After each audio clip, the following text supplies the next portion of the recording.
Future of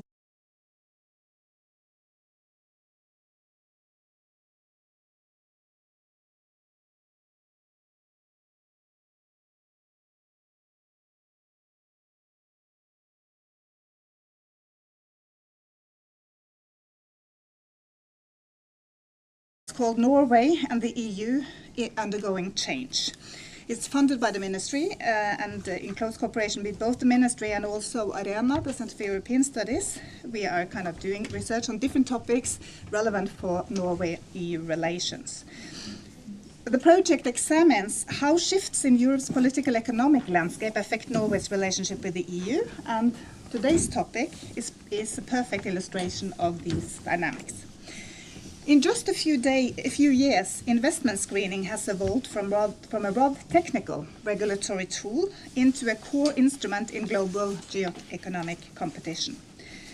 Governments across advanced economies are now drawing red lines around foreign acquisitions in strategic sectors such as energy, technology, and infrastructures, all in the name of national security.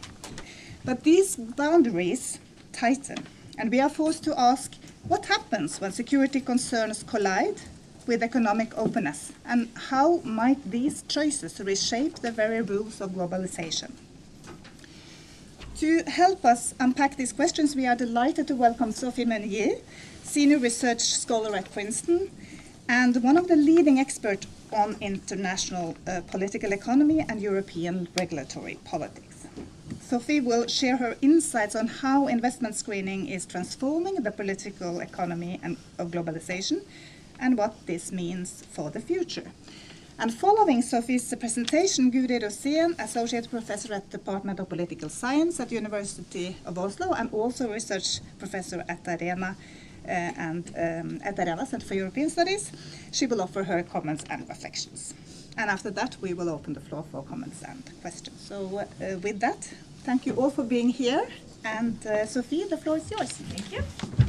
Thank you very much, Pernille. Thank you, Guri, for the comments. And thank you all for coming on this Friday morning. So, yes, I am indeed going to talk about a very hot topic these days, which is the issue of investment screening, which when I started working on this about 10 years ago, I started becoming interested in investment screening, was such a niche topic that almost the one you could count on a couple hands the number of people in the world who are interested in these issues, and now it has blossomed, obviously, into a big deal.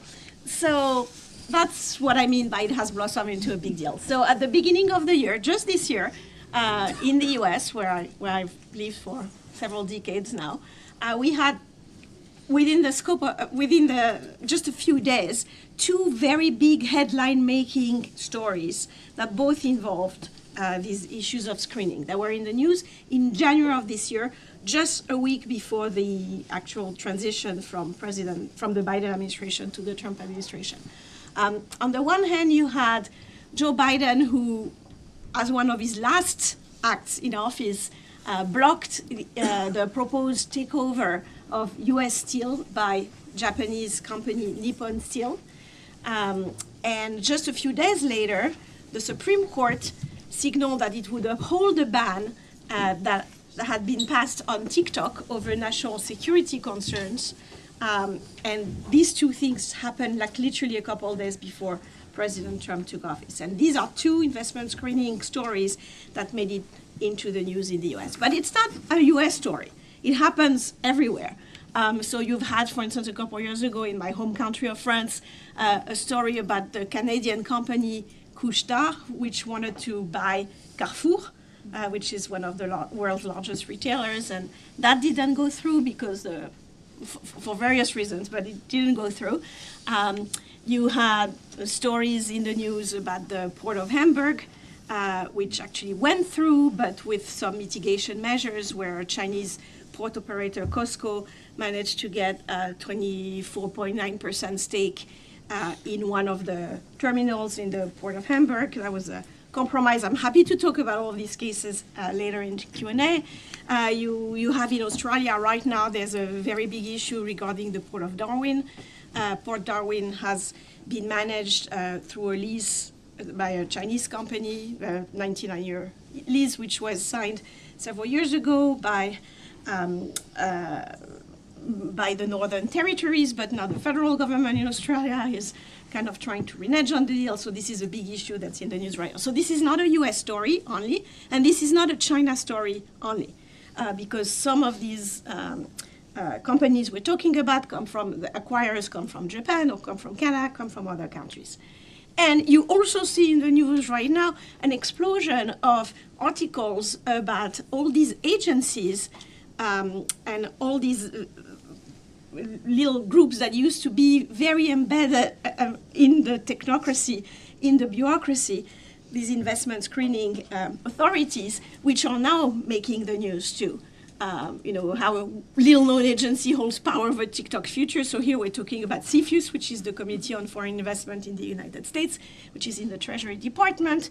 You have the same story in Australia with Furby, which has existed since the 1980s, but is now acquiring, bigger power. Same thing in Canada, in Singapore. They're moving towards much stronger powers of investment screening. Same thing in Japan. I'm happy to talk a lot about the European screening framework, which I'm very familiar with. So all over the world, this is happening. Not only you have cases in the news, but you have all these agencies which are getting stronger powers. So in just a few years, ISMs, which are actually the acronym for investment screening mechanisms, that's how these agencies and this set of rules are designated, ISMs have moved from being pretty obscure technocratic tools to headline news. And this is not a story, what I want to leave you with is that it's not a story of deglobalization. It's just a different way. It's kind of this rewiring of interdependence around national security logic. But this is not a story about protectionism. So that's probably the most important takeaway I want to leave you with, is that it's actually a way to manage openness. It's not a way to close down the economy. Okay, so what's the puzzle? So the puzzle I want to ask here is how investment screening has moved from a niche issue to kind of a very normal issue of dealing with globalization. So investment screening has diffused very rapidly in recent years, and it has broadened in scope. The number of countries that actually have investment screening mechanisms has risen very sharply. So if you take just the EU, in 2017, which is not that long ago, there were only 11 countries in the EU that had an investment screening mechanism in place. Today, it's 24. And tomorrow, literally like next year or the year after, it will be all of EU countries that have one. It's not a EU story only. If you take the OECD, there were 15 countries in 2017 that had investment screening mechanism. Now you have 31. And again, most countries that don't have one are adopting one. Most countries that have one are reinforcing it. And I know the same story is happening in Norway as we speak. So it's not only that the number of investment screening mechanisms has increased, it's also that their scope has increased. So once they were limited to defense, the only foreign transactions that were reviewed were some where there was dual-use technology, where some were the potential for dual-use technology, or where some that were happening in the defense sector. Now it spans a lot of sectors or a lot of economic issues. It spans anything that involves data, critical infrastructure, biotech, AI, critical minerals, etc. And it's not only that the number and the scope have increased, it's also the threshold under which or above which transactions are being reviewed. So the thresholds have been lowered and lowered. In some countries, like Australia, there's basically no threshold. So any transaction that meets certain criteria can be investigated. By threshold, it means either a percentage of the shares that a foreign acquirer is trying to get. So in some countries, you could say anyone who's trying to get less, over 50% is going to be investigated. But now this threshold in most countries have been lowered to like a 20% share or even a 10% share. But it could also be the volume, the amount of the deal. So in some countries, it could be anything above $1 million is investigated, or in some countries like Australia, anything above $1 is being investigated. So the number has increased, the scope has increased, the threshold has been lowered. So now investment screening is all around us. But again, that's a story about having your cake and eat it too, or as in France we say, le beurre, having le beurre et l'argent du beurre, the butter and the money for the butter, which is that states want openness, and they also want control over that openness. And ISMs, the investment screening mechanisms, are kind of this interface between this openness and control, and a key tool have become really probably the key tool of contemporary geoeconomics. So the puzzle here, or the research question here is, why are we seeing this surge? And even more importantly, because a lot of other people now are studying why we're seeing this surge, but a question has not been asked as much is, what are the political consequences of that surge? Not the economic consequences, but the political ones. So today I'm going to talk first about why have investment screening mechanisms become central and very public pillars of states' geoeconomic strategy. Then I'm going to talk about how FDI raises national security concern. Third, I'll talk about why risks have proliferated in recent years. And finally, I'll talk about some of the expected political consequences of this. So first of all, what is an investment screening mechanism? So it's an administrative process to vet incoming foreign direct investment for national security and public order. So in this talk, I'm only talking about inbound investment. We can talk in the end about outbound investment screening, which is the new frontier of geoeconomics, the new tool that some countries are trying to put in place, but in most countries it doesn't exist yet.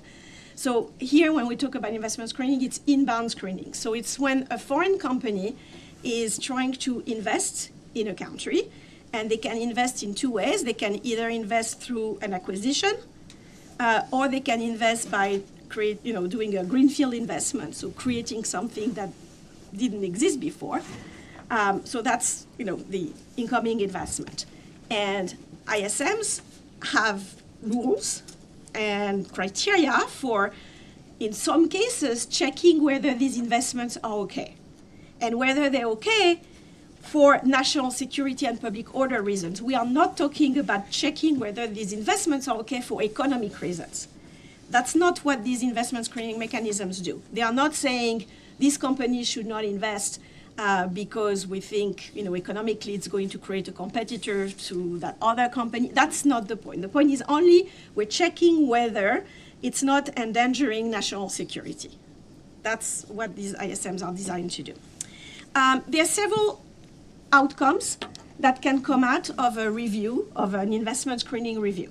So you can simply say your agency that deals with, that reviews the case can say, yeah, this investment seems fine, we'll just approve it. Go ahead with it and invest. So that's actually the most likely outcome. In most cases, that's what happens. Then at the opposite, you have the ones that kind of make it in the press, but they always leaks in general, unless it's like an executive order, in the case of the US, because in most cases, and that's what makes it so difficult for researchers, is that everything we're talking about here is done in total secret.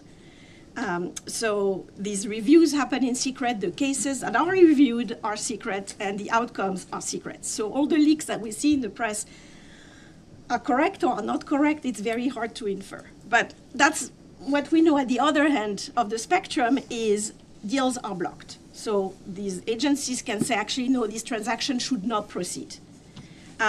You have kind of an equivalent one for a transaction that has already happened, and the review happens after the transaction has happened, where it's being asked to divest. So it's like, okay, well, you did it, but actually it was not right, so now you need to get rid of your shares in this company. And then another one that is actually quite common is the mitigation. It's kind of the in-between. It's saying, yeah, the transaction can proceed, but we are going to put some conditions. And if you take the conditions, fine. If you don't want to comply with the conditions, then just get out, don't invest. And these mitigation measures can be a variety of things. It could be things like you can invest, but it has to be under a certain percentage of share. You can only do 24%, not 50%. Or it could be you can invest, but we need to make sure that there's someone from our government who's going to sit on the board of the company. Or it could be you can invest, but you have to promise in writing that you are not going to move operations away, close up shop in the country and move operations away to your own country within the next 2 years. Or it could be you can invest, but you have to make sure that you are not laying off anyone within the next year. And there's tons of mitigation measures that can happen. So it's not either or. It's not either the transaction goes through or it doesn't. There are lots of in between.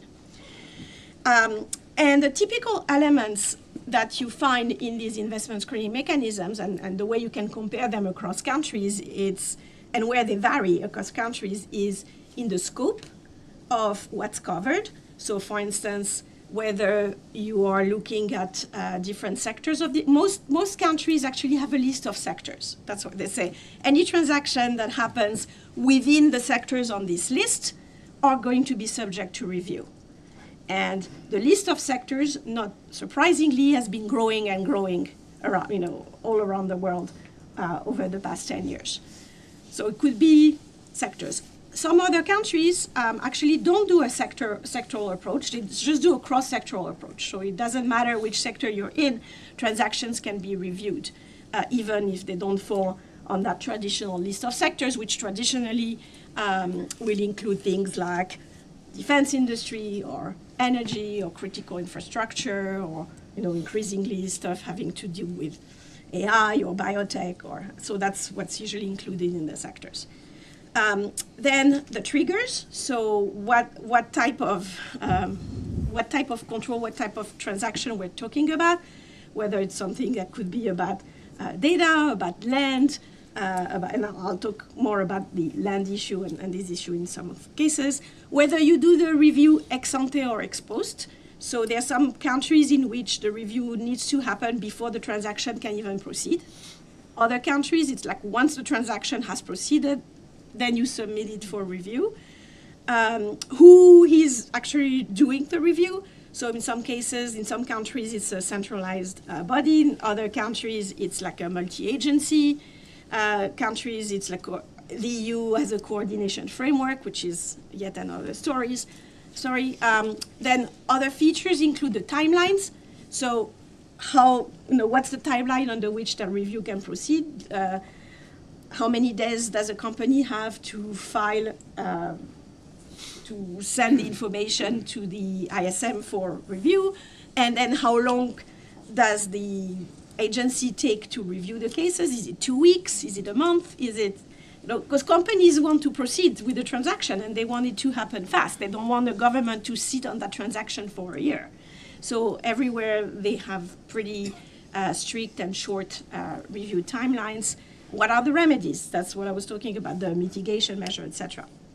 And to help anyone who's interested in this, my colleague and co-author and my colleague Sarah Bauerle-Dunsman and I have written 5 articles already on investment screening, but most importantly, we've produced a data set, which is called the PRISM data set, which stands for Politics and Regulation of Investment Screening Mechanism, that actually lists and has very detailed information of all OECD countries since 2007, and yes, 2007, and looks at the evolution of all these investment screening measures across all these criteria, threshold, scope, sectors, etc., for the past 20 years. So that's very useful information. Okay, so the one thing we need to remember before we proceed with this issue of investment screening is that in general, FDI is considered something that's good for a country. And even in today's world where ISMs have proliferated, it's still the case that everybody believes that foreign investment is a good thing. It's on balance. I mean, I'm not talking about specifics, on balance. If you take the pros and the cons, on balance, it's considered to be positive to the hosting economy. It generates economic growth. It promotes innovation and spillovers. So for instance, when you have, let's say you had in the 1980s, you had Japanese car companies who came to Detroit, invested massively in the United States, and did things very differently from the way the American auto industry was doing things at the time. They had revolutionary ways of working, of having their production chains, etc. So the fact that they came to Detroit then had a lot of spillover effects on the industry over there, because then you have all the little suppliers around who adapt, and then you have people who work for these Japanese companies, but then they leave and they go work for American companies. So that's how the spillovers happen. And that's why, in general, FDI is considered to be good for the host economy, and it creates or it maintains jobs. There are many cases where if you don't have a foreign buyer who's going to come and get a company who's either dying or someone is retiring and no one else wants to, they don't have heirs who want to continue and take over the company, then the company is simply going to close up shop. So the fact that you have a foreign buyer may be actually good for your country. So in general, there's a lot of literature on that, in mostly economic literature. The general consensus is that FDI is good for a country. And indeed, governments everywhere are acting upon this idea that FDI are good, and everywhere governments are promoting and giving incentives to foreign investors so they come to your country. And that's governments at all levels. So central governments or federal governments, regional governments, cities. You see everywhere all the time in the news delegations of either national politicians going with 50 industrialists in tows. With them, they go to China and they try to promote their country, or they go to all these fairs everywhere and they say, please come and invest in my country. Every country has these investment promotion agencies. Lots of incentives are given, come to us and we'll build you roads for free, or we'll train our workers for free, and we'll do all these things so you come and you invest with us. And this is still happening at the very same time that investment screening mechanisms are proliferating and tightening. So the two things go hand in hand. On the one hand, countries want investment, and on the other hand, they want to control this investment. So the question of, there's a legitimate question here, which is, are investment screening mechanisms a break with economic liberalism? Because neoliberalism assumes that you have market efficiency, liberal capital flows, and state neutrality, and clearly that's not what's happening here. Investment screening prioritizes security concerns over market efficiency, and states play an active role in managing which investment makes the cut. So that's the difference, is if you want, in the hierarchy of whether geopolitical and national security issues are above economic issues. That kind of has reversed since the era of triumphant neoliberal globalization, a la Tom Friedman in the 90s and 2000. But what you have to remember is that states simultaneously compete to attract investment and to impose screening of investment. So ISMs show that it's not either or, that countries can wish to have more investment while making sure that the investment doesn't come at the cost of national security. Okay, so why and how does FDI raise national security concerns? So this is not a new issue. That's an issue that has been studied and dealt with before. And traditionally we think, and it's still the case, that there are basically three different families of threats, national security threats potentially raised by foreign direct investment. So the first one is the denial of important goods and services. Okay, so how does FDI can deny important goods and services? So let me give you the example, for instance, of foreign acquisition in a defense supply chain.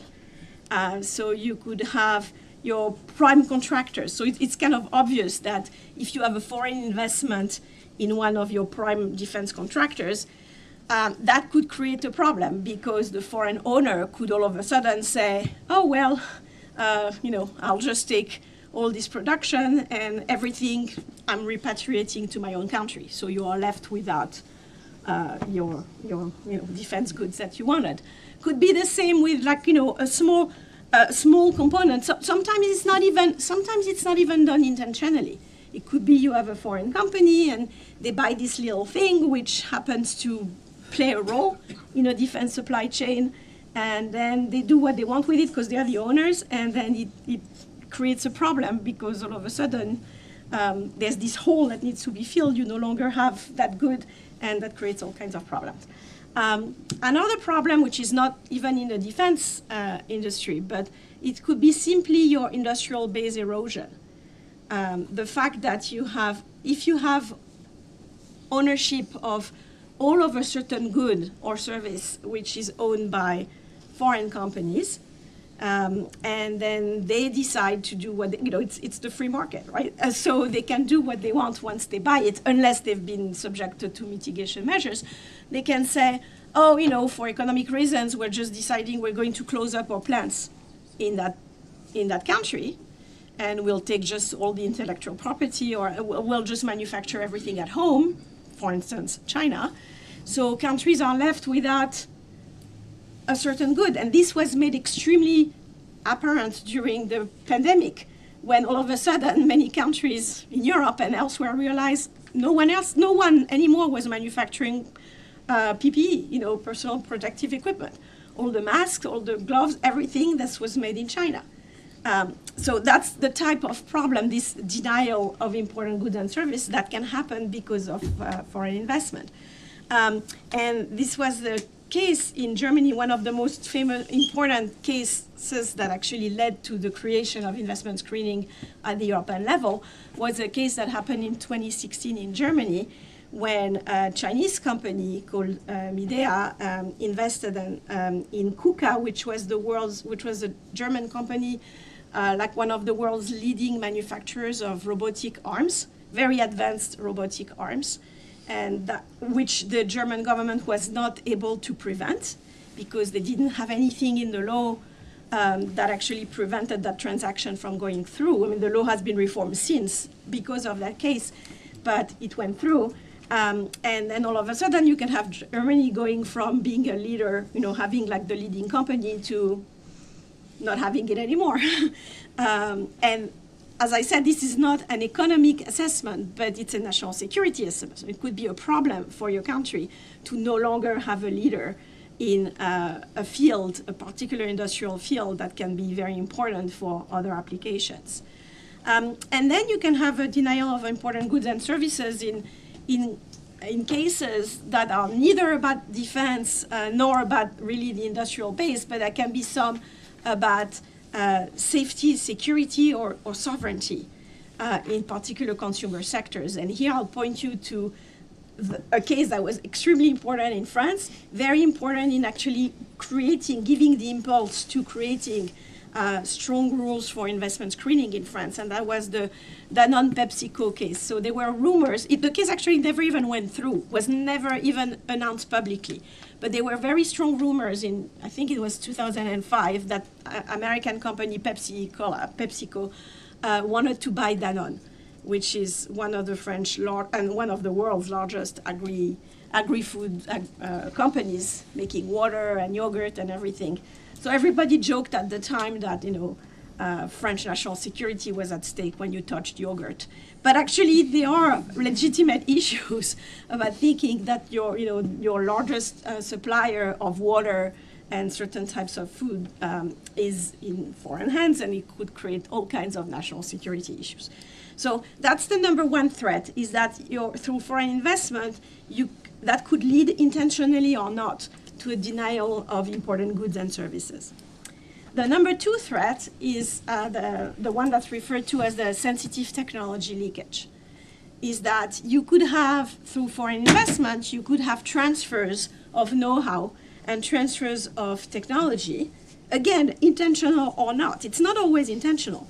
That would lead to very important intellectual property, for instance, or know-how. It's not always about the technology. It could be also about the way of doing things, the know-how, being transferred to a different country with potential impacts on national security.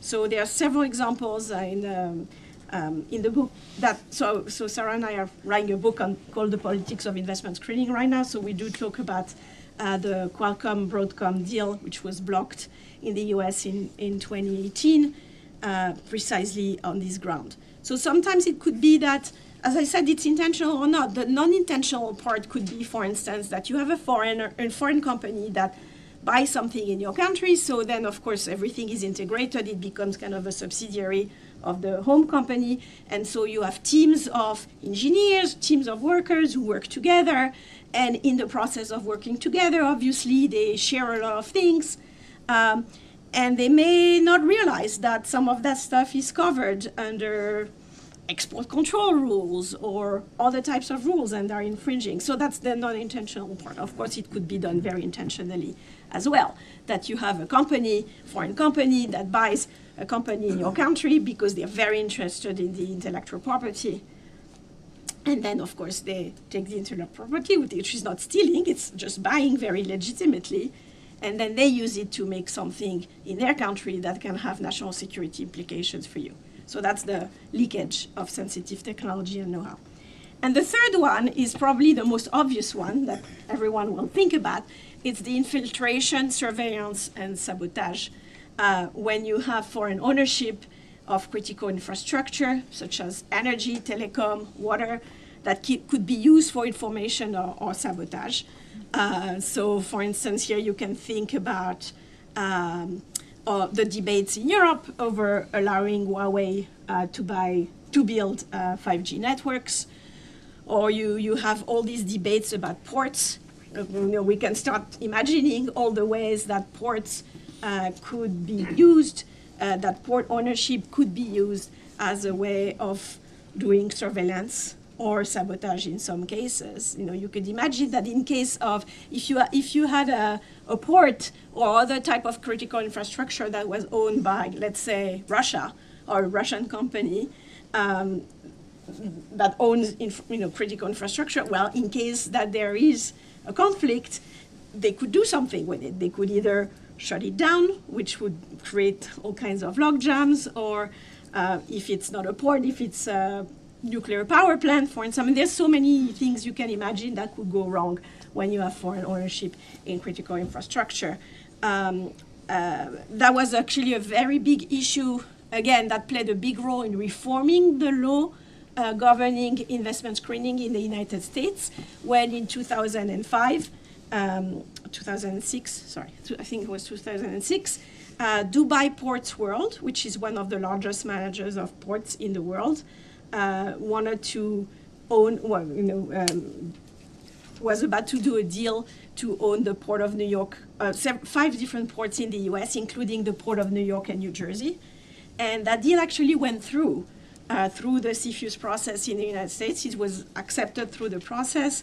The question was put to President George W. Bush at the time, and he said, yeah, the transaction is fine. It was about to go through, and then there was a gigantic political uproar in the United States where people started mixing everything around and said, how can Dubai ports own the Port of New York when we're only 4 years after 9/11? Everything got mixed up. But anyway, the deal in the end didn't go through.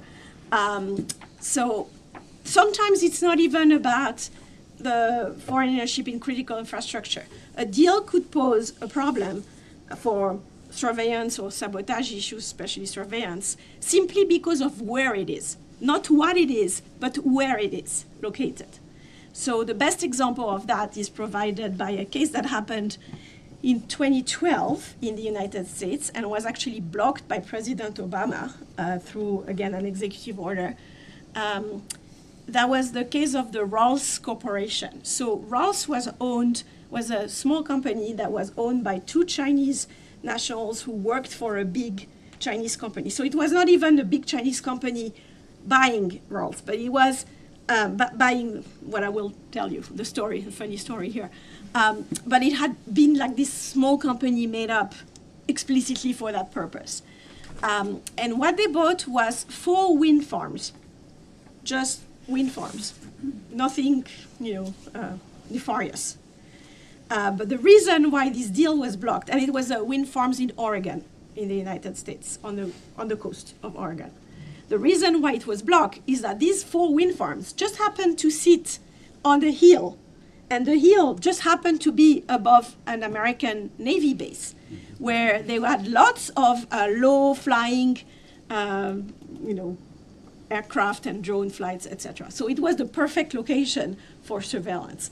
But anyway, so sometimes it's not even about, as I said, what the deal is, but where the deal is. And there have been other cases where the location of a particular transaction happened to be the problem. It's also, to some extent, the issue with Port Darwin in Australia right now, because Port Darwin also happens to be, it's in the north of Australia and the north coast, and there's a lot of very interesting information that could be gathered. There's a big case that happened in France, I forget the year, where actually it did go through. So very surprisingly, the case did go through, and where there was a lot of potential for that type of surveillance.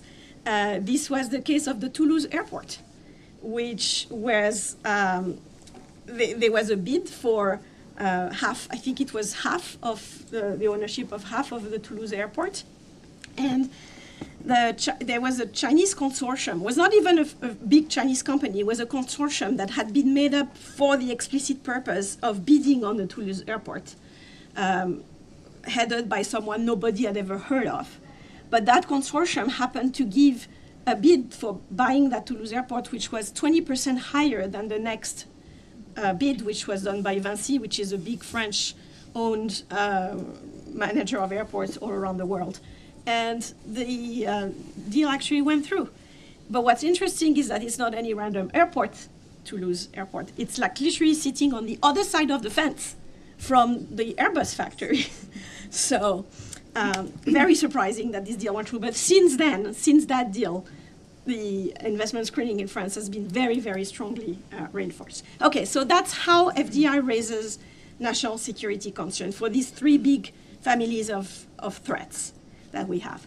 Now, it's not only that these risks are new, these risks have existed for a long time, that FDI could do all these things. But why have they become so much bigger now? Why have these risks proliferated?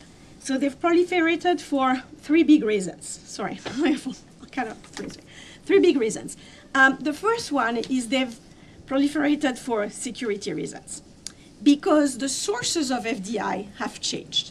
So in the past, if you're talking about the Cold War period, there was basically no investment between the blocs. So there was no investment from the Soviet Union. I mean, you could always find like a very small issue, but there was overall no investment from the Soviet bloc into the Western bloc. So these 2 things were pretty separate. So we are not used to having investment from non-allies and from strategic competitors. That's something that's new. Now, of course, it's everywhere. You have investment from China, absolutely everywhere. You had a lot of investment from Russia in many countries. China explicitly has had for over 20 years this going out strategy, where the central government instructed its company, not only instructed, but gave a lot of funding and subsidies for these companies to go all around the world and take ownership, buy a lot of things everywhere. Also, you have had the other new things besides having investments from between non-allies, which is now everywhere. The other thing is that you had what's new investment from developing economies into developed economies, including when China itself was a developing economy. I mean, this growth has been so tremendous over the past 20 years. We forget that 20 years ago it was still considered as a developing economy. And that created all kinds of new challenges that we never had before. Because remember, I started the talk by telling you how FDI is beneficial to host economies.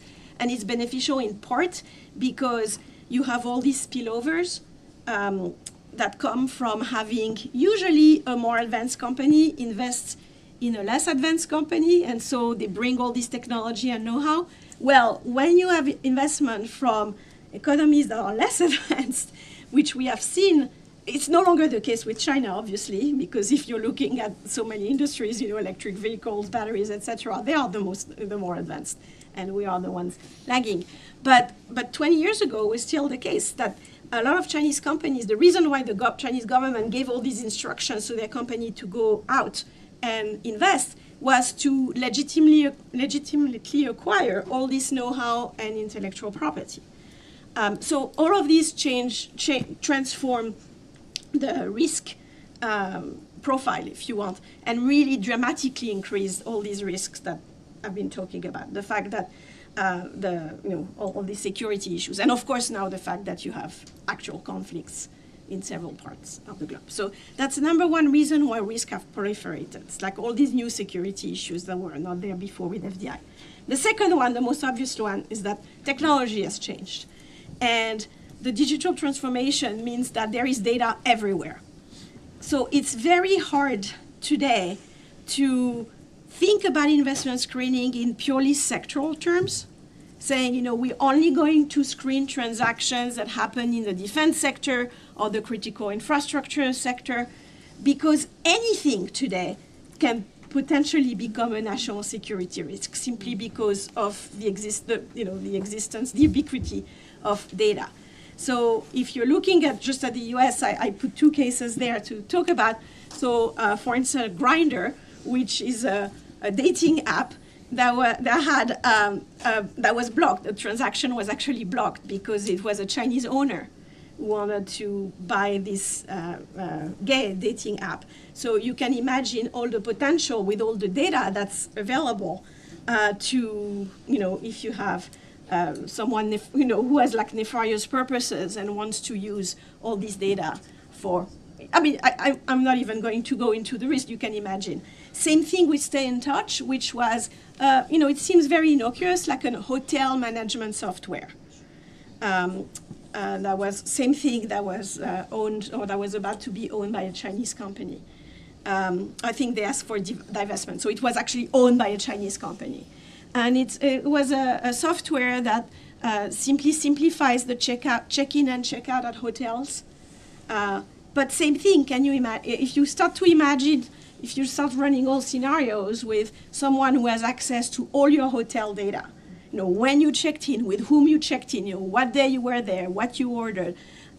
Again, this could potentially pose national security risks. So this deal was actually blocked by the United States.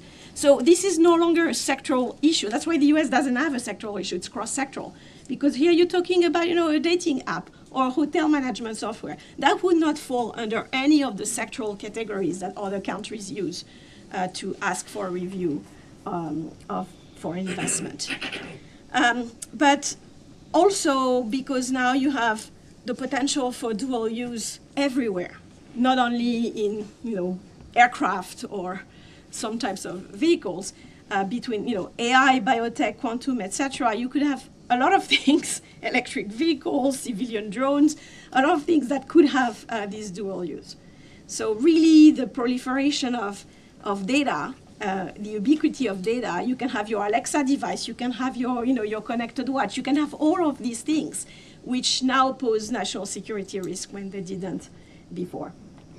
And finally, is the risk have proliferated because the production networks have transformed. We all know that. We all know that global production networks today are incredibly complex, and that you have these supply chains that go all around the world, but that sometimes you also have a concentration in these supply chains, in particularly critical hubs, what is usually referred to in the literature as those choke points. And we saw that very, very clearly during the COVID pandemic, that you could have these choke points and these disruptions in the supply chain. And you can imagine all the potential for coercion and leverage when this happens. And that was actually the rationale for the Biden administration to block the US steel deal, which since then, by the way, has gone through under the Trump administration with a lot of conditions. But that's kind of ironic when you think of everything that Trump was saying and doing about China in the first administration. He's the one who actually has made deal with TikTok and with Nippon Steel since then. So, but it's basically for these three reasons: the security, the changes in the source of FDI, the ubiquity of data, and the complexity of global production chains, that the risks have become so much bigger than they used to be. So I don't know how much time I have left, but I'll talk very briefly about the political consequences. Couple of minutes? Couple of minutes. Okay. I'll talk about the political consequences of investment screening, which are usually not thought about so much yet, because this is still pretty new. So let's talk about investment screening and protection. So ISMs do blur the line between protection, because they're done in the name of protection, protecting national security, and protectionism. So, as I think I made clear, they are not designed as protectionist instruments. They are designed precisely to keep the economy open. It's like we need to get rid of the bad apples in order to keep all the other apples from, to be here, right? So it's like you need to screen the potentially bad deals so you can let all the other deals proceed. So that's kind of the idea there. And traditionally, they have been put under this technocratic control precisely to be insulated from politics. So it would be these boards, these agencies that review the deals and make their recommendations. But they can also potentially become what I call a gateway to protectionism. So one question I'd be happy to discuss in the discussion is whether countries can attract more investment by having actually laxer investment screening rules, or whether the reverse is true. That is, the more clarity you have and the more predictability you have in investment screening, the more investment you're going to attract. And one point I want to make here also about politics is that we have shifted from a world in which the political discussions about investment are about investor protection, which just 10 years ago, when you were thinking about FDI politics, everything people were thinking about was ISDS, the investor-to-state dispute settlement, which was getting hundreds of thousands of people in the street demonstrating at the time that the US and the EU had negotiated the TTIP agreement, for instance. All these demonstrations everywhere in Europe and elsewhere against ISDS. This was about investor protection. Now we're really talking about investee protection, which is a radical shift in thinking in the politics of investment. So that's the first thing about the policy consequences. We have to think really about these links between investment screening and protection. The second one I want to mention, which I think is the more important going forward, is this issue of politicization of the screening process and the strengthening of the executive. So everywhere, all around the world, all these ISMs are going to leave the definition of national security vague, and that's being done on purpose. It's being done on purpose so that it can evolve. The definition of national security evolves as the threats evolve. So that kind of makes sense. But because it's vague, it also creates opportunities for special interests to push for protectionist policies when they cloak it in the language of national security. So there was a famous case in the US, which was the case of CNOOC and UNOCAL. So UNOCAL is a gas, oil or gas, I forget, oil gas company based in California, and CNOOC was a Chinese company. And they were going to buy this company, and then there was a lot of lobbying done in the US, which was done by Chevron, which was their competitor. And they managed to get the case thrown out, the deal thrown out. But because they cloaked all of this in this language of national security, so you could imagine that a lot of actors could actually use these vague rules and these vague definitions when they don't like a deal because it is in competition with them to get rid of it. But more importantly, I think, even more importantly than that, is the potential for political capture of this screening for personal gain, for rent-seeking, or for corruption. So, for instance, I'll talk about a case that's not investment screening, but it's kind of the other side of the coin, which is kind of export control, which we've seen in the US very recently, where President Trump decided to grant, I forget if it's Intel or NVIDIA, one of the two, the right to export chips to China when they were actually, it was forbidden under export controls. But he said, yeah, that's okay, you do this, but you give us a 15% kickback in exchange, and we'll let you export that. Well, you can, extrapolate from that and imagine, it's not very hard to imagine, because the executive has the ultimate control over these investment screening mechanisms everywhere in the world. It's always placed in the executive part of the bureaucracy. To say, I'll let this deal go through, but in exchange, I want this or that. Or if you don't give me this or that, this deal is not going to go through. I mean, there's lots of ways you can imagine this can be used.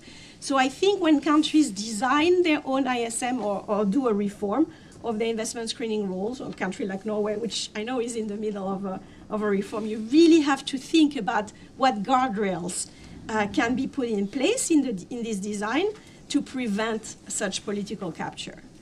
And the last point I wanted to make about political consequences was about ISMs within the broader geoeconomic toolbox.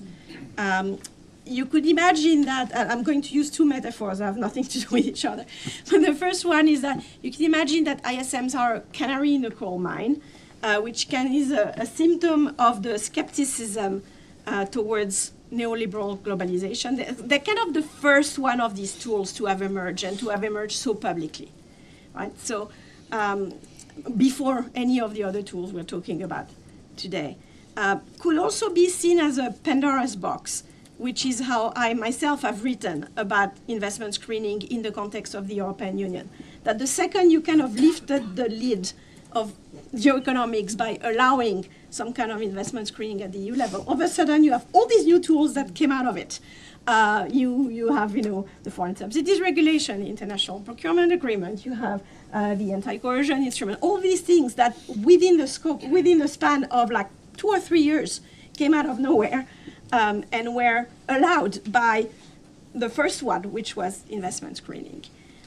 So one of the things that Sarah and I are doing actually work right now is to think about how to think about all the interactions between all of these tools, the interactions, the overlaps, and the unintended consequences of having all of this. So in conclusion, couple takeaways. So first one is the era of unbridled, triumphant, optimist neoliberal globalization is over. We have this serious shift in the logic of globalization from a period of increasing economic interdependence to an era of managing overdependence. So that's clear, we are not in that era anymore. Doesn't mean that globalization is over, but ISMs are how states, so takeaway number 2, ISMs are how states reconcile openness with national security, because screening allows this more tailored mitigation instead of blanket bans. That's how it's not, protectionism. And it's really this issue of regulate to stay open. They can be enablers of openness if they are used correctly. Takeaway number 3, politics is back in investment. and design and guardrails better. And finally, what to watch for in the next couple of years. The first one, the most urgent one, is the push in the EU towards harmonization and a reform of the investment screening framework, which again I'm happy to talk about in QA, which is happening as we speak. Two is international coordination, information sharing and reciprocity, convergence, etc. of investment screening across many countries. We have these issues of subnational screening, which is happening. Some countries are thinking of doing their own, some regions, or this is an issue intersecting with national security. We have the problems of multi-jurisdictional screening, when a company has like subsidiaries in different countries and all these different countries screen, but they come to different conclusions. And finally, the last one, which is the next issue, the next tool on the block in many places, is the issue of screening outbound investment. So instead of looking at the transactions coming in, governments vetting transactions going out. So that's the new frontier. And with this, I will turn this to Guri. Thank you.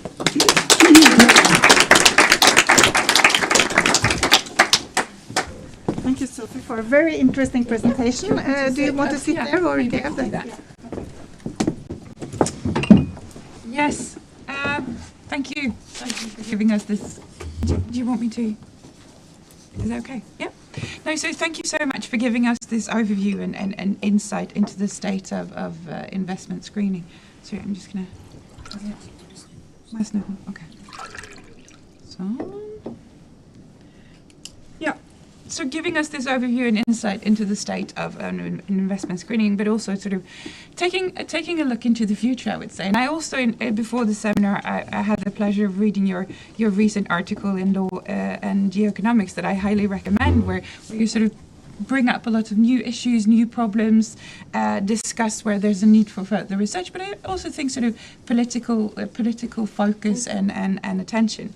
So before we open up for discussion, I just wanted to make a few short comments and take the opportunity to sort of ask a couple of questions to start us off. And I thought I'd ask you to elaborate a bit on your thoughts about the political consequences, perhaps, because I thought that was really, really intriguing. So you and I are both part of this research project about changing politics of foreign investment in Europe, together with colleagues from Denmark and Italy. And when we started the project, there weren't really that many people doing research on investment screening, or even geoeconomics, as you mentioned at the start of your talk. And the EU's investment screening mechanism was in its infancy, meaning that it was still kind of the only trade defense instrument of the new generation, so to speak. And you mentioned in your talk how foreign direct investment raises security concerns, and that it's also the purpose of the EU's mechanisms kind of to identify and to assess and mitigate potential risks to security or public order. But while this mechanism was being developed, however, it was also evident that there was an urgent need, or at least a demand from several quarters, for instruments that would not only protect security and public order, but that would protect the economic interests of the EU member state. And this was also a discussion in the EU itself. How can we think about investment screening protecting economic interests as well, or does it only have to be security? It's perhaps not surprising then that it didn't take long for the EU to introduce a range of other instruments that you mentioned at the end of your talk that address various aspects that were not only linked to security concerns, such as the foreign subsidies regulation and anti-coercion instruments. And also for our project, it didn't take us long to understand that sort of in order to understand properly the EU's geoeconomic turn, we had to include these other, or at least look at the other instruments. So in your article, you write about how the introduction of investment screening mechanism, not necessarily limited to the EU, have broadened interpretations of national security. And as sort of emboldened or given states an incentive to adopt similar expansive justifications in other geoeconomic tools. And you argue that investment screening mechanisms have created what you call this permission structure for greater state intervention in other areas of economic policy on grounds of geoeconomics and not only security. So I guess my first question to you would perhaps be, at the EU level, what can you say about how the EU screening framework has been working so far, and it's currently being revised. So, but at this point, it's not the new kid on the block anymore. So it has to be coordinated with all of these other instruments. So how might we expect the mechanism in itself to change? So I guess that would be one question. And then I really think that your focus on the political consequences is an important take. And again, in this article, and there's an overlap between the article and the talk, to be sure, but you describe that we don't know enough about whether investment screening increases barriers to foreign investment, or if it actually improves sort of the perceived transparency, allowing for more investment to take place. And you raise questions about investment screening mechanism being just regulatory tools, or whether there are also instruments of economic competition. And turning to Norway then, I think it'd be really interesting because, as you know, Norway is an associated member of the single market through the EEA agreement, but it's not part of the EU's common commercial policy, of the trade policy. And when it comes to investment screening, I think the points that you make are sort of goes to the heart of some of the biggest concern, at least from my point of view, in Norway at the time, at this point in time, namely that different rules can lead investors opting out of Norway. But then the screening mechanisms cannot be seen in isolation, right? You talked about how you and Sarah are working on the interaction between these different trade defense instruments, and how they're and that we don't know so much about that yet. They might complement each other, they might contradict each other.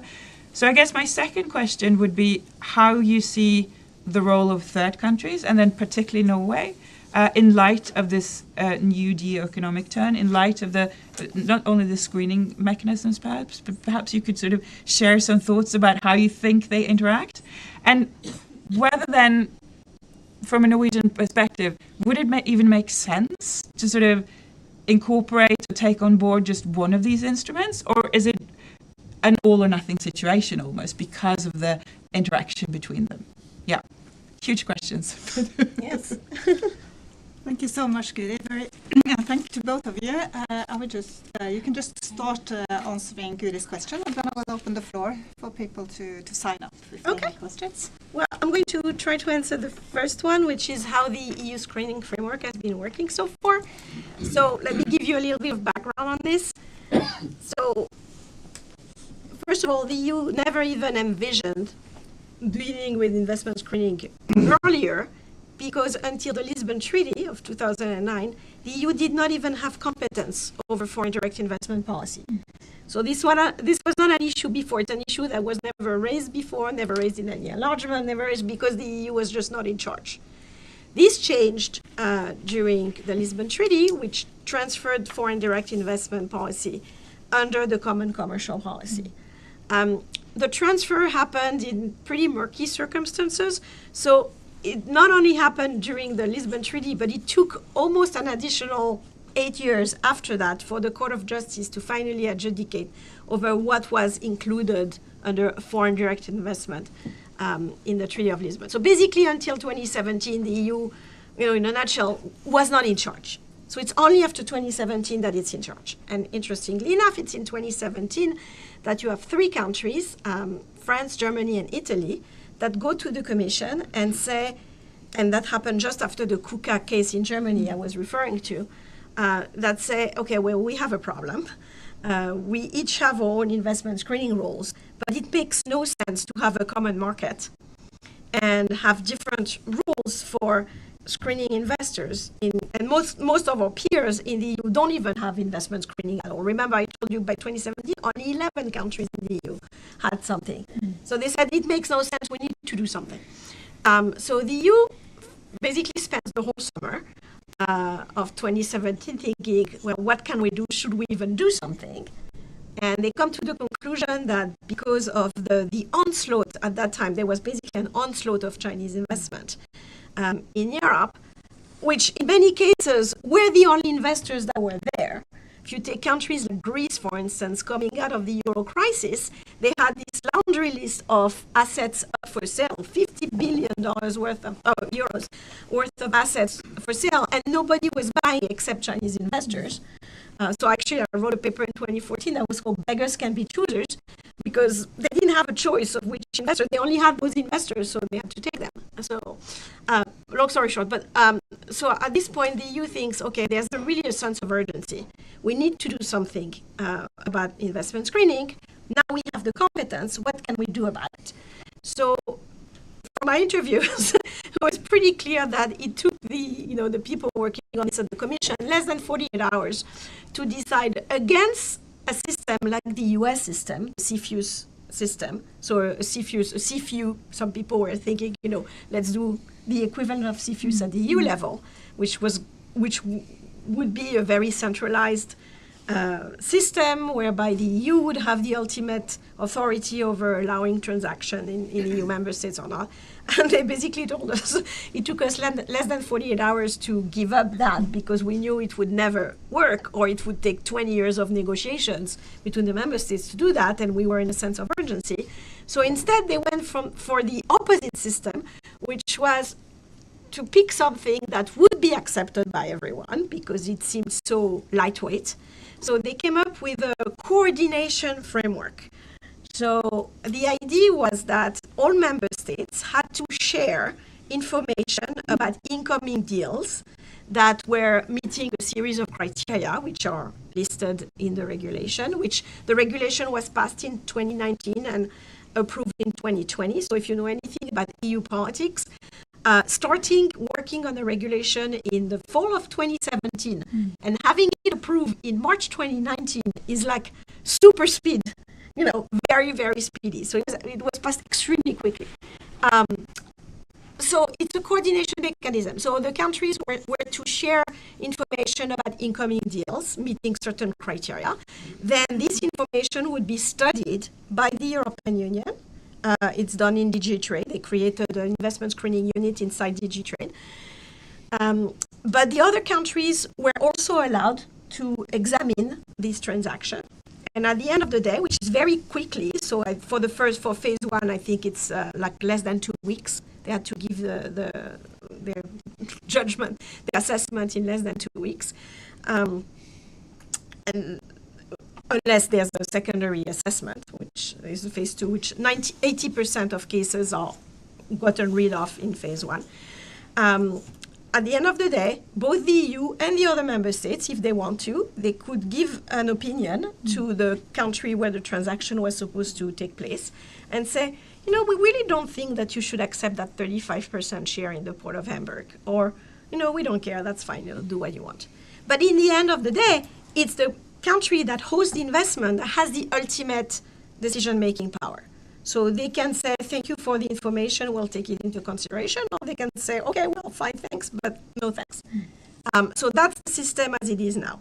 What it has done is that it has created this, it was not mandatory to have, for member states to have investment screening mechanisms as part of that regulation. But in effect, most countries, 24 out of 27, and the last 3 are in the process of doing it right now. So it just was more practical for everybody to create their own investment screening institution.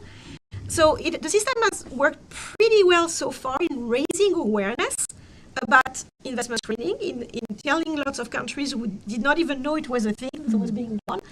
Have them create all kinds of apparatus. They have been templates that have circulated among the member states to adopt for their own rules, and it has worked so well, if you want, in that sense, that right now there's a reform of the regulation just 4 years in. A reform of the regulation has been proposed by the Commission this year. There's a deal. There's some legislation that has been voted on by the Parliament, which goes much further actually than what the Commission has proposed. There's also something voted on by the Council. So right now we're in the trialogues. So they're trying to reconcile these 3 different proposals. And it's pretty clear that either by the end of this year or by early next year, there will be a reform adopted that's going to make it mandatory for all member states to have investment screening. So that's a big part of the reform. Another big part of the reform is that it's pretty clear, no matter the text voted on in the end, it's pretty clear that there's going to be inclusion of some intra-EU investment, because right now the screening is only for investment coming from outside of the EU, so probably from Norway as well. But the reason why everybody now is thinking maybe we should also screen intra-EU investment is that very often you would have like a foreign investor who invests in an EU country, and then that subsidiary is going to invest in another EU country. In that case, it would not be subject to screening. But if the first investor is from Russia or from China or from somewhere else, and you don't screen it, then So that would be the second part of the reform. Third part of the reform that's pretty clear is that the list of sectors that are covered is going to be much bigger. They're going to add a lot more sectors and basically broaden the scope. So there is a reform going on. The part on which they disagree, the part on which the parliament has gone further than anybody else, but that's not going to fly, is in giving the Commission much more authority in being able sometimes to be the ultimate decider. So right now the member states don't want that. They don't want the Commission to be able to tell them you can accept or you cannot accept that particular transaction. But yeah, it's been tremendous progress. If you think that in 2017 there was nothing, there's been tremendous progress on investment screening in Europe, right? So that ties into your second question, which is, what does it do to third countries? So the question is still up in the air of whether countries compete or whether it's good for them economically to not have investment screening. So you could think in a world where most advanced economies now have investment screening, maybe not having investment screening or having very lax investment screening is good for you because you'll be able to get more investment because your investors will not be deterred and will come. Okay, that's one possibility. Could be also adverse selection. You're going to end up with all the bad investments, the ones that other people don't want. So maybe that's not a good idea. And on the other side of the coin, you could have two arguments. One is the one I mentioned here, which is that sometimes having very clear rules, even if the definition of national security is left vague, having very clear rules might be better for investors because they may think, okay, we want clarity, we don't want discretion. We don't want something murky where we don't know. So that could be good. Also, there is a lot of pressure. That's one thing I didn't mention when I talked about political consequences, but there's a lot of pressure that's being applied by some countries to other countries so they adopt investment screening. And by some countries, I mean the United States. And this is not a Trump thing. This was true under Biden. This was true under Trump before. This is just a United States policy. Where they are literally going around the world right now, especially in Asia, and going to all these places in South Asia, for instance, and saying, you need to adopt investment screening. You need to adopt investment screening. And they come with a team of advisors and templates, and they say, here's, do this, do that. So and even the EU in the first place was not a strong pressure, but there was some pressure from the United States telling Europe in around 2018, yeah, it's a very good idea for you to do investment screening, and they invited all these people from DG Trade to go to the US. They showed them best practices. They say, this is how we do it. This is how our teams assess cases. So there is pressure.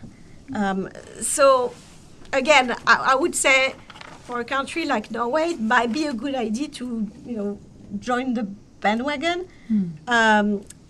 Do information sharing. I think it's very good for this. This is what has worked quite well in Europe since the implementation of the system. Is that then countries would share information and say, oh, we have looked at this transaction, and that transaction actually reminds us of this one, and information that other countries would not have otherwise. So it might be good to be part of some of a network. Now you could argue that we don't even know who the threats are anymore. So, you look at the TikTok case in the US, where all of a sudden, on the deal that Trump just made last week, the Chinese owner had to divest of the American part of TikTok, and they're going to create this new ownership of TikTok in the US. But the new ownership, will be partly the Murdochs and partly, whoever else. So you could argue that that's not necessarily something that the US has not necessarily benefited from national security perspective there. Or you could look at Twitter or whatever, X, in the EU today and say, well, why isn't that not screened? Because this is also foreign ownership, and it's also spewing and creating all kind of propaganda that could be bad for national security, and fake news that could be bad for national security. But I would say, yeah, for third countries, it might be, especially one that's so close to the EU, it might be a good idea to be in the same, have kind of similar rules. That's my assessment. Okay, thank you. Then we have a few questions. Hi, thanks a lot. Very interesting and very important in this time of geopolitics changes. You talk about the ownership of a foreign company within another country. But is that really necessary anymore? I mean, the imports of goods that might be controlled from the outside might represent just a threat like the ownership. I just yesterday talked with the wind power sector in Norway, and they say that, well, until now there's been German technology, but now the Chinese are coming. And they are going to produce a lot cheaper than what they do today in Germany. So, and will that be allowed or not? Because they are afraid that actually the whole energy sector might be controlled by backdoors and so forth by the Chinese simply by exporting the wind turbines as such. They don't need the ownership in order to have such control. Yeah, do you want me to respond? No, that's true. I mean, that's why I said this is part of the investment screening now is part of a much bigger part of new geoeconomic tools, because you have all these new threats that did not necessarily exist before that are here, but in large part they're also there because of these technology changes. The fact that you have data. I mean, what are the threats? You have to think. What are the threats of having Chinese solar components? Right? Some of the threat is that there are all these backdoor issues, as you said, that can be controlled from, could be switched on or could be switched off. I mean, I don't know the details of how this works, but you can imagine that is part of these threats. So that could create a problem as well. It's not only investment. And that's why investment screening has to be seen also in partnership with export controls. And I guess what you're saying is that import controls may be a problem as well nowadays. The problem, again, is the political issue, is that it's very easy to switch a lot of these legitimate, objective threats into political capture, right? So you could have a politician who is in the pocket of, some competitor who start abusing their power to create. So that's why you have to think very carefully when all these instruments are designed to put them into these bureaucratic bubbles, I think, so they become a little bit more insulated. But you're right, it's not only investment anymore. But investment is a more direct way of controlling, because that's literally what we're talking about, is the controlling chair than some of these imports. For most goods, it's not a big deal. Although you could imagine that an electric car, I mean, cars are connected nowadays, right? So any car can send back tons of data to whoever the owner is, or your phones, or your watch. I mean, they can all send a lot of data to the owner. So that's a big problem too, even if it's not an issue of investment. Yeah, so thanks for an interesting presentation and a very useful contribution in this field. My question is about the implicit discrimination between countries of origin for investment. So, for if you have a prohibition, for example, foreigners cannot own our waterfalls, it's clear. And you could also have preference-based, like say we allow investment from the European Union or the European Economic Area, or you could envisage OECD countries reciprocity, kind of objective criteria for. But then, for investment screening, there is this issue about where the security threats come from, and let's say for export controls. I just have to stop. Yeah. So no, sorry. I'm very sorry. Yes. So for arms export controls, you will have country lists of where the risks come from.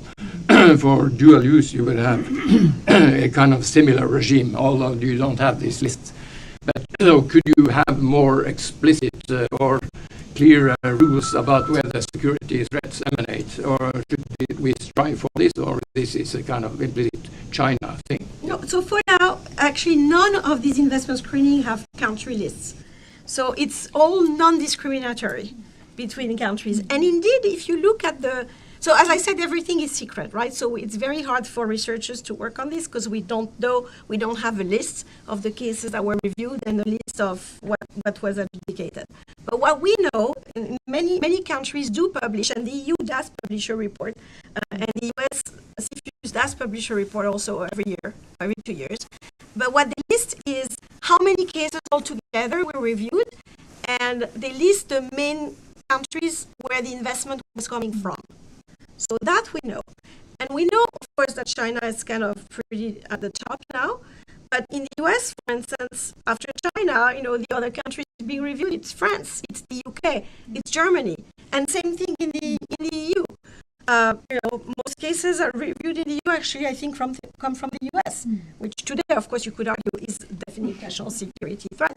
But so none of these investment screening rules, whether we're talking about the EU, about the different countries in the EU, about the US, Canada, Australia, none of them have lists of countries. It's all non-discriminatory, precisely because the threats do evolve as well. And because, I think the most important part is, because all countries are conscious that they do want investment. So that, again, that's the first thing I want you to remember from this talk, is that these rules about screening investment happen at the very same time that countries are trying to attract even more investment.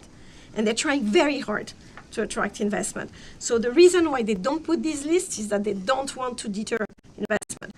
So you have like the same countries in which investment from China is being blocked, where you have literally the president and, taking an Airbus full of, 50 of the top industrial companies, going with him to China and say, give us investment. So that's why they don't put this discrimination.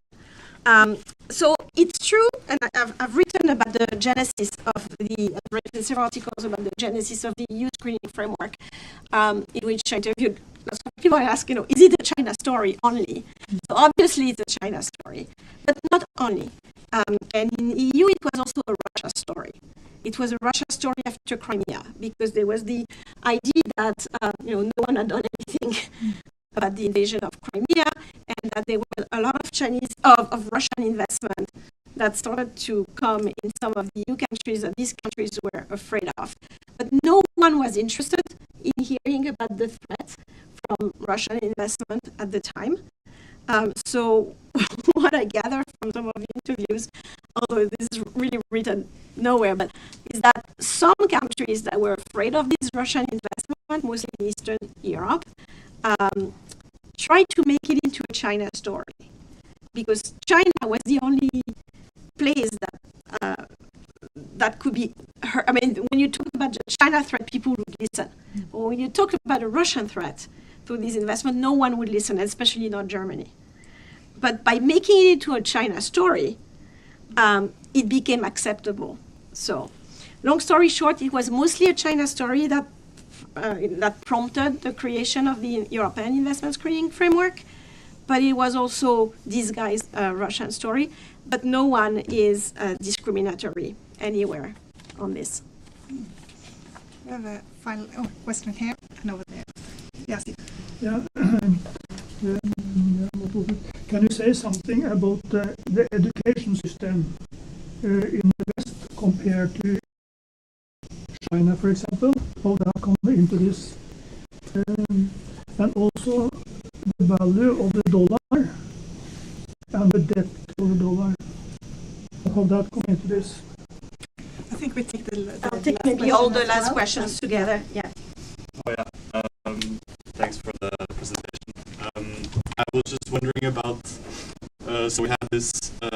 We talked a lot about the Western world. So I'm kind of curious about the spillover effect on the non-Western world who obviously do not have ISM in place. How do you see that like, do you envision that anything will change in that dynamic when you know we see Western countries increasingly strengthening their sort of regulation around the ISMs? And then what? Because you already mentioned, for example, the U.S. sending a bunch of guys to India to tell them, set up this system here. Is that something we should be doing, or do we have any responsibility for that, do you think? Or yeah, I mean, I see a lot of risks there, of course, in these sort of lower quality investments shifting to countries without them, and so it becomes this sort of like in and out group. So I'm just curious about how you see that playing out. Since we are running a bit out of the time, I would just add one question myself now, so you can answer the three. I just wonder if you could come back to a little bit about, because you say that this screening mechanism is not about protectionism, but of course it could have some consequences that go in that direction. And I wonder if the EU kind of harmonization policies, is that enough to kind of avoid this kind of drive to what we do not want to see, or what kind of policy recommendation would you give both to the EU and to the different countries, the EU countries and third countries like Norway, to kind of make sure that we avoid having that kind of the negative political consequences of this foreign investment screening? Okay, so I have a question. Well, on your question about the Western world, you're right that most of these investment screening mechanisms are by the most advanced industrialized economies, and that a lot of the poorer countries don't have them because, as I said, in 2014, beggars can be choosers. You'll take whatever investment you can, and China knows this very well, of course, having invested all over the Belt and Road. And this is exactly why the US is now going, it's not towards India, but it's more countries like Indonesia, the Philippines, a lot of these countries now saying, you guys should really get your act together and put in place some investment screening rules so you don't accept everything. But then the countries will say, well, but we'll accept whoever wants to invest. Investment is good. We benefit from investment. So that's why you need a little bit of political push. So my guess would be that as the EU becomes more comfortable in its own way of screening investment, it might also do a little bit of this in the future. Right now, it's completely the US. It's a US thing. Historically, the countries that have been the most active in investment screening for a long time are the US, Canada, and Australia. It's these three countries which have been doing it since the 70s and 80s and have the most robust system. European countries, it's much newer, and the EU level, obviously, it's very recent. My guess would be that going forward, as the EU gets its own act together towards more harmonization, more sectors, etc., it will then start maybe when it engages in bilateral agreements, instead of spending all its capital on the investor protection as it did before, will talk a lot. I understand that this is already being done in some Latin American country where the EU is starting to talk to some Latin American countries about this. So that would be my guess, is we'll see a little bit more of this in the future. Yeah, just see like national security, we talk about national security, having a large Chinese or even Russian presence sometimes in these places could obviously be a national security issue as well. Yeah. And on your question about screening, again, I would think for countries which are reinforcing their investment screening powers or creating them in the first place, you really have to put guardrails so that it is not exploited by entrepreneurs, politicians who can, because let's be honest, protection is themselves, right?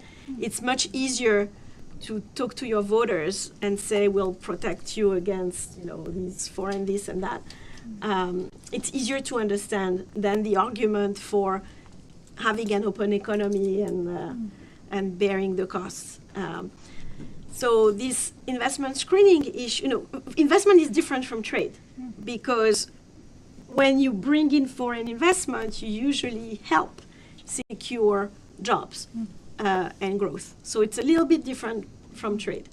But still, it's very easy for a politician to grab the issue and say very loudly, we'll forbid this deal because these bad people will endanger our national security, but do it for economic purposes and political purposes. So you really have to make sure that it is embedded in this technocratic bubble with objective criteria, and not a veto that a politician can brandish like this. And it's not brandish a veto, but exchange it for other favors. And I would say that that's the biggest, to me, that's the biggest danger of these tools. As I said before, they were a niche tool. Nobody cared really about them except the bureaucracies that dealt with them. Now it's a tool that everybody knows about because it's in the news all the time, and it's easy for politicians to capture them for their own benefit. I think we end here. Thank you so much, Sophie. It was really, really interesting.